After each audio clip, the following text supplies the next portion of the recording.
Eu só queria passar uma informação para os nossos ouvintes e internautas. O presidente eleito Jair Bolsonaro postou agora há pouco no Twitter, fez mais um anúncio. Indicou para o cargo de ministro da Defesa ao general de Exército Fernando Azevedo e Silva.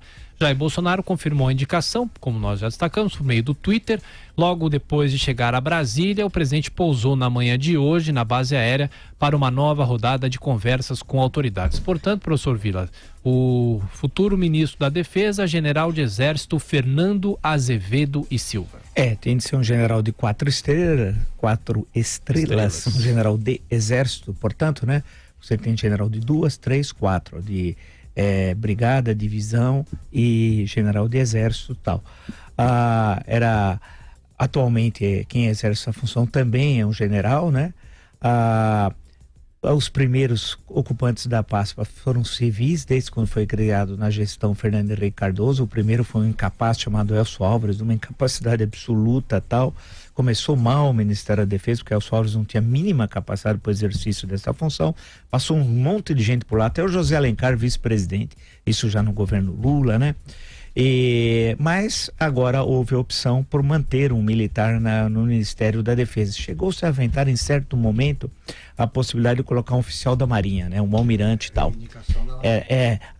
Eu achei isso quando apareceu essa notícia, viu? Eu achei que era improvável, que a arma mais importante das três é o Exército. Eu achei que difícil que o Exército fosse aceitar não no sentido de quebra de hierarquia, nada disso tal, mas a arma mais importante, mesmo na história do Brasil, e maior em quantidade, em orçamento, é o Exército. Eu achei que seria muito difícil.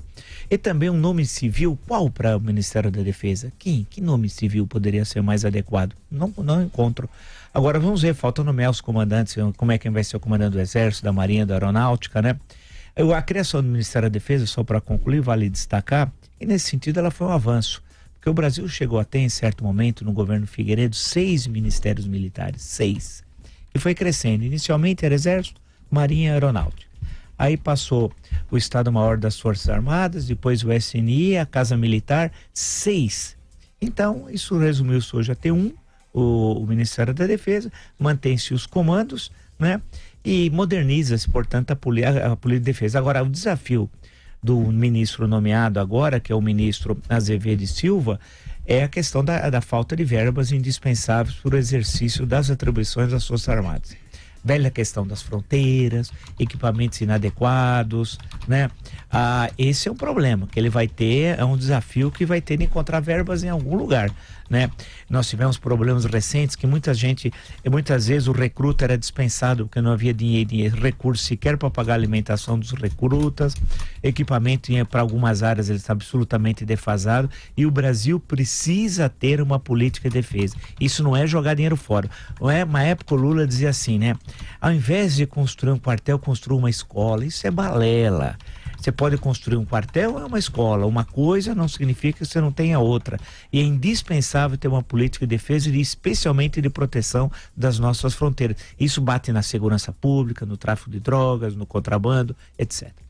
Principalmente em se tratando de um país com fronteiras secas tão extensas, né? Quer dizer, você não tem nenhum acidente geográfico que separe o Brasil da Venezuela, da Colômbia. Eles pegam e elegem um pico, diz que metade do pico para lá e do outro país, sim, metade para cá. É um negócio precário para burrir.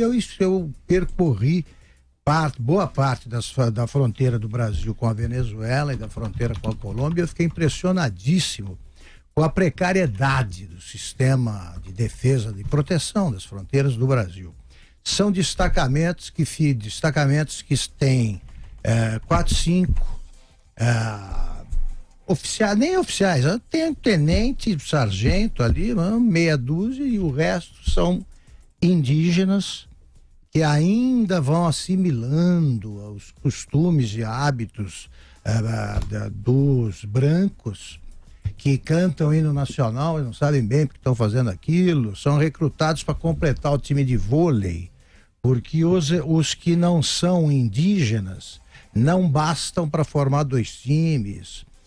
O avião que recolhe, por exemplo, um soldado tem direito à folga, ele passa a cada mês, mês e meio, e às vezes ele está lotado e o soldado ele precisa esperar, o cabo, ele espera mais um mês e meio para tirar foto. É uma coisa impressionante a vida desse pessoal.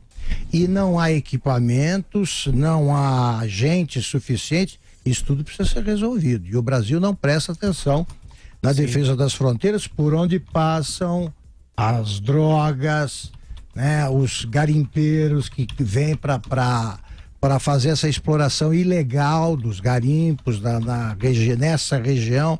Ela é desprotegida, ela não, é uma zona de exclusão onde não há presença do Estado, descontada a presença do Exército.